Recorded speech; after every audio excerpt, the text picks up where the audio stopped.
Hi, I took Tim's class on Saturday a couple of days ago, and I found it very informational. I enjoyed all the way from how to talk to sellers. There's a couple of questions I had with how to deal with insurance once you take over the property, subject to. Um, just the different levels, the examples that were given too really helped. I've been in real estate for quite some time. I'm a fix and flipper, and I have owns some rental properties, and seller financing and subject to is something I've been wanting to get into for a while now. So it was well worth it.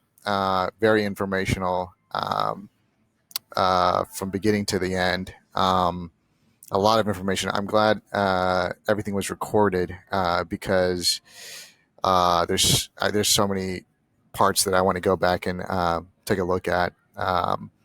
So highly recommend it. And also Tim did a great job uh, uh, teaching as well. So and also a lot of great resources that he provided as well. So again, if you're thinking about it, don't just do it, and then implement, implement, implement.